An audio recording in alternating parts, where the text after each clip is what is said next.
दोस्तों आज पेश है भयानक वरदान।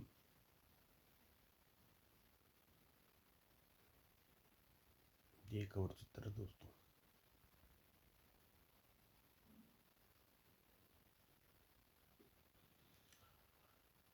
मगर राज्य में मत्स्य लोक की दुश्मनी अनेकों वर्षों से चली आ रही थी।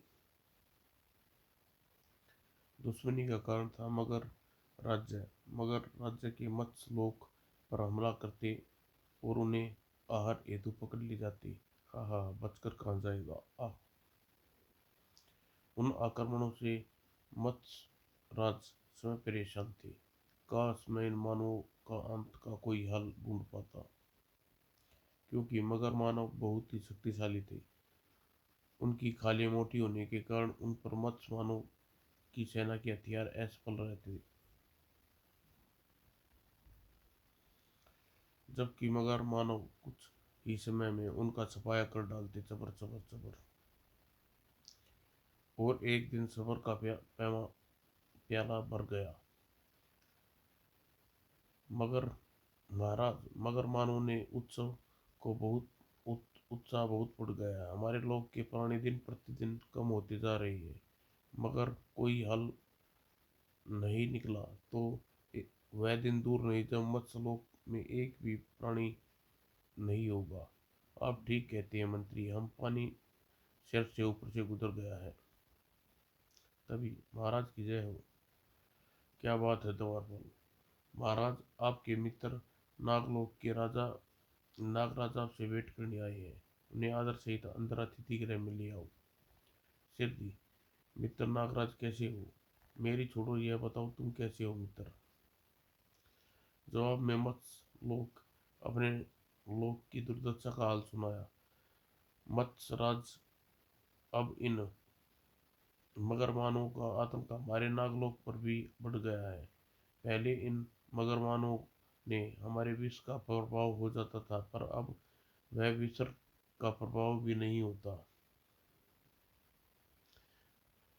पहले मगरमानों की चमड़ी कठोर न थी, इसलिए जबकि जब भी आक्रमण करते सावधान, मगर मानव हमला करने आ रहे हैं,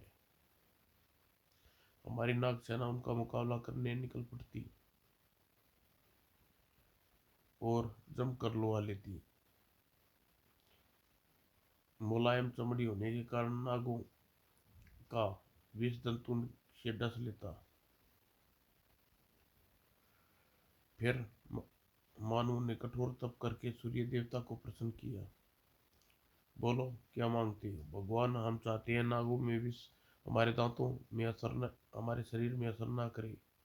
सूर्य देवता ने उनकी तपन किरणों से उन्हें सबकी चमड़ी कठोर बना दी। सूर्य देवता की जय हो। जब भी तुम्हारी खाल पर विष दंत घुसेंगे ही नहीं तो जहर कैसे असर करेगा। सूर्य देवता की जय हो। उसके बाद तो उनका उत्पात बढ़ गया। अब उन पर हमारे विष दंत का कोई असर नहीं होता। हाँ, इन जहरीले दांतों को हम तोड़ कर रख देंगे। अब हमें क्या करना चाहिए? हमें हमें भी मगरमानों की तरह इंद्र देवता को प्रसन्न करना चाहिए। कुछ दिन बाद यज्ञ प्रारंभ हो गया। आखिरकार यज्ञ सफल हो गया। कहिए बंधु, और क्या चाहिए?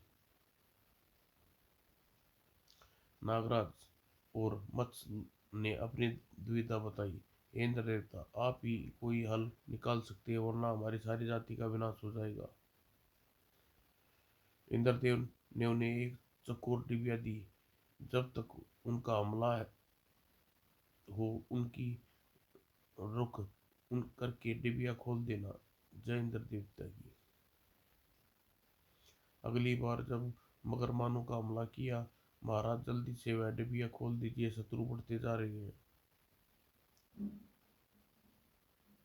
और अगले ही पल मानो चमत्कार हुआ। सबके जिस्म में डिबिया से चमक से जलने लगे। बचाओ! कुछ ही पलों में वे राख के ढेर में बन गए। इंद्र देवता की डिबिया में तो सचमुच कमाल की है। यह खबर जब नरेश के कानों में पहुंची, नहीं, हमारे इतने सैनिक सवार नहीं हो सकते। लेकिन महाराज, ऐसा ही हुआ है। डिबियन में न जाने उनकी उसकी चमक, मगर मानव के शरीर जलने लगे। हम उनकी चमत्कारी डिबिया को छीन लेंगे, लेकिन उसके लिए हमें उसराव की मदद लेनी पड़ेगी। और उग्रा उग्रास तो महर्षि उग्रदेव के आश्रम में होगा। अगले ही दिन महर्षि उग्रदेव के आश्रम की ओर बढ़ चले। महाराज, महर्षि उग्रदेव अपने नाम के अनुरूप बड़े उग्र स्वभाव के हैं। उनके बड़े अदब से पेश आना पड़ेगा। यहाँ से उग्रदेव के आश्रम की सीमा आरंभ होती है। वह कितना अच्छा जंगल है। यह जंगल जानवरों से भरा है। अगर राजा जंग हम इस जंगल के राजा होते तो कितना अच्छा होता। यहाँ कितने पशु हैं, मगर मानो को कई वर्ष तक शिकार में भटकना पड़ता। आश्रम में पहुंचकर, प्रणाम महर्षि। आओ मगरधीश, आसन ग्रहण करो।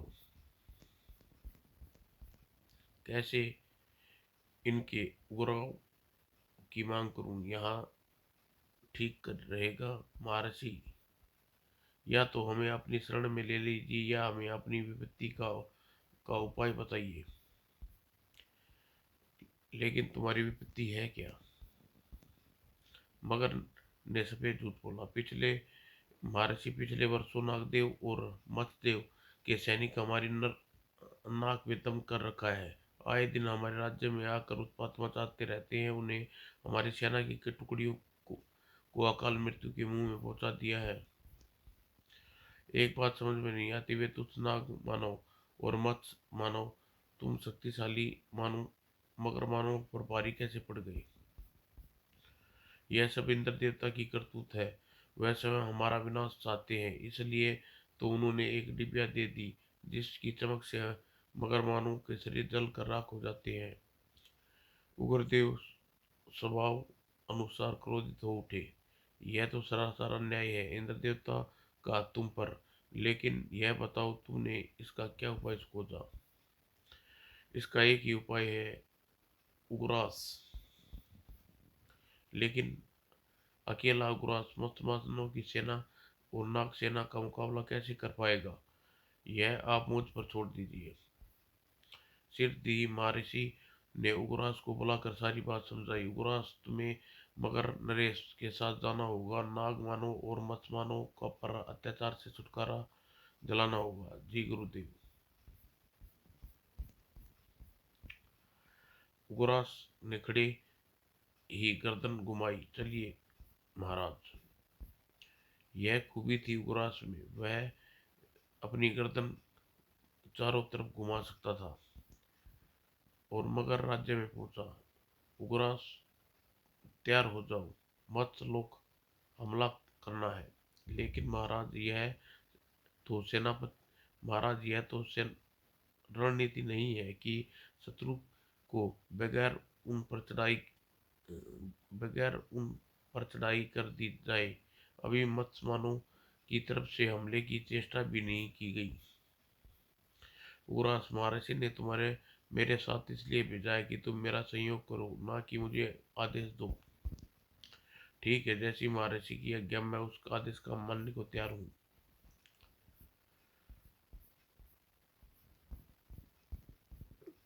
खचाक शराक। मत्स्य सेना वीरतापूर्वक मगर मानो का मुकाबला कर रही थी। लेकिन सिर दी उनकी शक्ति क्षीण पड़ने लगी। कारण था, महर्षि चमत्कारी डिबिया कहाँ है? हमारी सेना का हौसला खोती जा रही है। तुम सेना का हौसला बढ़ाओ सेनापति। मैं नागलोक में संदेश भेजता हूँ। नागलोक डिबिया लेकर सेना सहित चले पड़े होंगे। इधर रण क्षेत्र में हाहाकार मचा था। अभी तक चमत्कारी डिबिया लेकर कोई नहीं आया था। आएगा, कोई ना कोई अवश्य लेकर आएगा। तभी पीछे नागराज सेना सहित आ पहुंचा। टूट पड़ो मगर मानवों पर।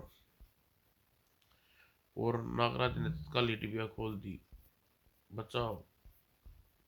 सिर देखते शरीर राख की ढेर में बन गए। देखो उराव, यह तुम्हें उसी तरकीब से वह डिबिया हासिल करनी होगी जो मैंने तुम्हें समझाई थी। जी समझ गया। और उराव का सिर फिरकनी की बाती घूमने लगा।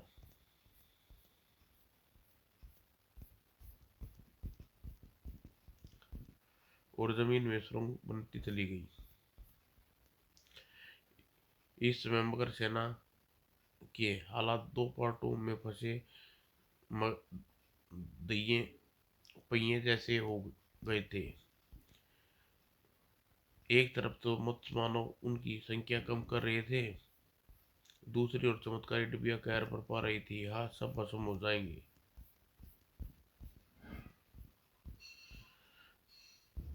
तभी उनके पीछे धूल का गुबार। यह क्या है पीछे? मगर इससे पहले कुछ समझ पाते हाथ से डिबिया छीन ली और अपना काम कर उगर सुरंग में समा गया। यह चमत्कारी डिबिया मेरे हाथ में है। तब तक उन्हें पता चलेगा, तब तक मगर नरेश के पास जा चुका हूँ। डिबिया कहाँ गई? कौन ले गया? वह देखिए सुरंग महाराज। सैनिकों, इस सुरंग में घुस जाओ और खत्म कर दो उस टंडाल को। लीजिए महाराज, अब मुझे मुझे निकाल लीजिए। शाबाश शुक्रवार। तभी हमारा काम खत्म हुआ। हमारा काम खत्म हुआ। जिंदगी खत्म हो रहा हो। अब मैं नहीं चाहता कि तुम जिंदा रहकर युद्ध की असलियत जान लो। ओह, उगराव जैसे सुरंग से में गिरा मौत उसका मुकद्दर बन गई। डिबिया बिना मत्स्य मानव की सेना नाग सेना पुंग हो गई। साथियों भागो, अपनी जान बचाओ। शेरदी मैदान छोड़कर भागे और कुछ को बंदी बना लिया गया। हा हा, साथियों ले चलो इनको अपने आहार बन के लिए। फिर नागराज और मत्स्य राज एक बार फिर तप किया और कुछ ही दिनों में यज्ञ सफल हो गया। वत्स, क्या कठिनाई है? देव, हमारा दुख दूर करो, हम आपकी शरण में हैं। सारी बात समझकर नागराज और मत्स्यराज, हम देवता के लिए वरदान का वो देवता के लिए वरदान ही अवहेलना तो नहीं कर सकते, पर आप लोगों की सुरक्षा का उपाय जरूर बता सकते हैं। मत्स्य की कन्या का विवाह नागराज की पुत्र सर्पराज से हो जाए तो उनकी संतान होगी, मगर मानवों से तुम्हारी रक्षा कर सकती है। हमें मंजूर है देव। जब यह बात मगर राज्य में पहुंची, क्या भक्ति हो? बकनी राम महाराज यह सच है। और मत्स्य राज अपनी पुत्री का विवाह नागराज के पुत्र सर्फराज से कर देंगे। महामंत्री, यह कोई उपाय बताइए जिससे यह शादी टल जाए। उपाय तो है, मगर कट, लेकिन जरा कठिन है। आप बताइए तो सही। सुनो, सबसे पहले हमें महर्षि उग्रदेव के पास चलेंगे और फिर उन्हें उपाय बताने लगा। और कुछ ही देर में वह महर्षि उग्रदेव के आश्रम में थे। क्या कहते हो? मगर मेरा नरेश उग्रास मारा गया? जी हाँ महर्षि। उन निर्दयी मत्स्य मानवों ने अपने शिष्य गुराव को बहुत ही निर्मल ढंग से हत्या कर दी। यह उन्होंने बहुत बुरा किया, उनके लिए उन्हें पछताना पड़ेगा। मगर नरेश गर्म लोहे पर चोट की तो और उस खुशी के जश्न मना रहे हैं। मत्स्य राज अपनी पुत्री का विवाह नागराज के पुत्र के साथ कर रहा है। इस शादी को आपका निमंत्रण न देकर न केवल उन्होंने आपका अपमान किया है, बल्कि आपको अन्य लोगों से नीचा दिखाने की कोशिश की है। मैं यह शादी कदापि नहीं होने दूंगा। योग बल पर मत देव लोक की तरफ बढ़ चले। हाँ हाँ महामंत्री जी, अब बुद्धि का जवाब नहीं। एक तीर से दो शिकार हो गए। दो शिकार कैसे महाराज? पहला तो यह कि महर्षि जाते ही सबको श्राप दे देंगे, उनकी शादी रुक जाएगी। दूसरा, उनका यह आश्रम जानवरों से भरा है। आश्रम हमारे अधिकार में हो जाएगा। और महर्षि शिव ने यह सिद्धियां देते समय कहा था, यदि उन्हें किसी नरपिशाच व्यक्ति को अकारण दंड देने के लिए सताएंगे या श्राप देने को स्वयं जलकर राख हो जाएंगे। और योगीराज ने कोई अपराध किया ही नहीं तो यानी महर्षि का कांटा भी हट जाएगा और रास्ते में फिर हम इस जंगल में ताजे पशुओं का भक्षण करेंगे। उधर मत्स्यलोक में ठहरो। अरे महर्षि उग्रदेव, मत्सराज, तुमने मुझे इस समारोह में न बुलाकर मेरा अपमान किया है। तुम्हारे दामाद को श्राप देता हूँ कि अपना सारा आशीष तो भूलों पर जाकर दर दर की ठोकरें खाई। नहीं महर्षि। और उसी क्षण सर्पराज बेहोश होकर गिर पड़ा और अगले ही पल धुएं में परिवर्तन होने लगा। सिर दी, हे युवराज कहाँ गए? वह भूलोक पे चला गया। तुम लोग मेरे शिष्य उरास की हत्या की, उसका बदला है, मगर मगर मानो को चुन चुन कर लेंगे। तभी, अरे यह क्या, मेरा शरीर भस्म हो रहा है। महर्षि, आपको क्या हो रहा है? लगता है युवराज नर युवराज निरपराध है। उसका भगवान शिव के कहे अनुसार जिस दिन मैं किसी निरपराध व्यक्ति को दंड दूंगा उसी दिन स्वयं भस्म हो जाऊंगा। महर्षि के जाते जाते अग्नि को उद्धार करते जाइए। पुत्री, मुझे क्षमा करना, मैंने बिना सोचे समझे तुम्हारे पति को श्राप दे दिया। लेकिन अगर तुम्हारा पति भूलोक पर किसी स्त्री से शादी कर ले तो वह मृत्यु को प्राप्त हो जाएगा और तुम्हारे पति की याददाश्त फिर से वापस आ जाएगी और तुम्हारे फिर उसके साथ यहाँ यहाँ ला सकती हो। और फिर वह सब राख के ढेर में बदल गए। पिताजी, भूलोक पर जाकर सरफराज को वापस लाऊंगी। लेकिन को छोड़िए पिताजी, सरफराज मेरा पति है और उसे वापस लाना मेरा धर्म है। लेकिन तरपिन फिर तरफ बनी, बिना सवाल किए जवाब किए आगे बढ़ गई। और उधर सरफराज को हंसाया, ए उठो, कौन हो तुम? आज दिन में भी सो रहा है? क्यों भाई, आज क्या खास बात है? और मैं कहाँ हूँ, कौन हूँ? तू कौन है यह मैं कैसे बता सकता हूँ? लाखनपुर में है। वो खास बात? हाँ, खास बात है कि आज राजकुमारी पुष्पवल्ली का स्वयंवर है। उसी लक्ष्मीपुर सभी नागरिक निमंत्रण किया है। तुम नहीं जाना चाहता क्या? वहाँ लोगों की भीड़ के साथ हो लिया। स्वयंवर एक तालाब के किनारे रचा गया था। सभी लोगों को सूचित किया जाता है, राजकुमारी उस व्यक्ति को अपना वर चुनेगी जो इस अंगूठी को तालाब से निकाल कर लाएगा। और फिर, क्या बात है, तुम स्वयंवर में हिस्सा लेने नहीं आए क्या? तुम राजकुमारी पसंद नहीं है? नहीं नहीं, ऐसी बात नहीं है। तो फिर कूदो। उसी समय तरपनी सरफराज को ढूंढते ढूंढते वहां पहुंची। ये भीड़ भाड़ कैसी है उधर तालाब में? जाने अंगूठी कहाँ है? मेरी की सांस तो फूल रही है, मुझे ऊपर जाना चाहिए। अंगूठी से ज्यादा मुझे अपनी जान प्यारी है। सब एक एक करके बाहर आने लगे। कोई भी व्यक्ति अंगूठी को निलाश का, यह कैसा दुर्भाग्य है हमारी बेटी का। महाराज, निराश न हो, अभी एक युवक तालाब में है और वह युवक सरफराज था जो मौत से युद्ध कर रहा था। वो अंगूठी मिल गई, लेकिन ये यमदूत को समाप्त किए बिना आगे बढ़ना संभव है।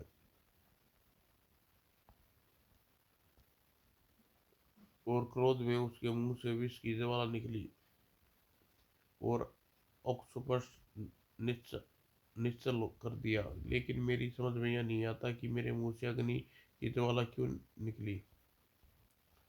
और सिर दी, लीजिए महाराज, यह देखिए अंगूठी लेकर आ गया। और फिर, युवक, तुम्हारा नाम क्या है? कहाँ के वासी हो? क्षमा करिए महाराज, मैं स्वयं नहीं जानता कि मैं कहाँ से आया हूँ आज। सुनकर महाराज चौंके। फिर उनने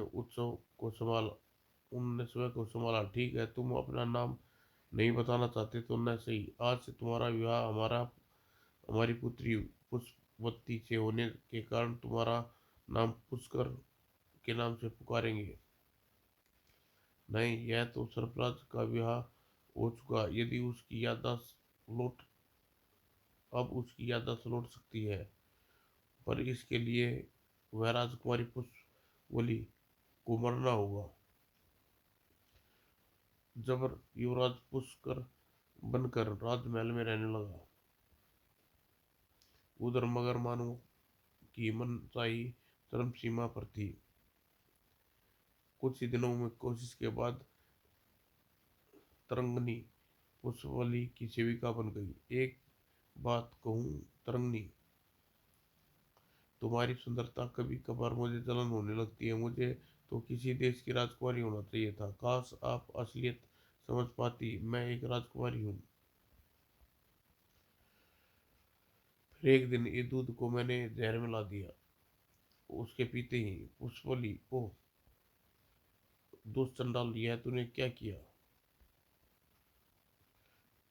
प्रिय शांत हो जाओ, अभी तुम्हारी याददाश्त वापिस आने वाली है। और सिर दी, अरे यह क्या, मैं तो सर्पलोक में था। तरंगनी, तुम यहाँ धीरज रखिए महाराज।